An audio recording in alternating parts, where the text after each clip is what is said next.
সেন্টু, ভাষা কাকে বলে?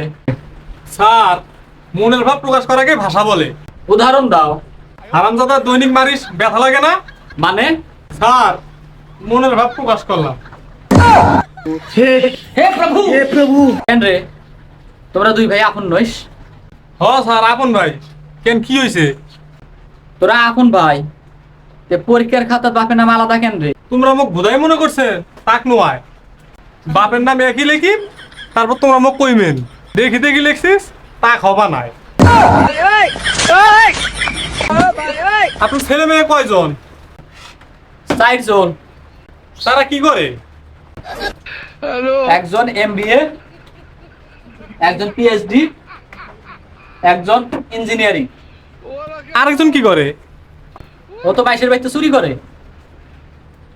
তাহলে বাড়ি থেকে বের করে দেন না কেন? ওই একজনই তো ইনকাম করে।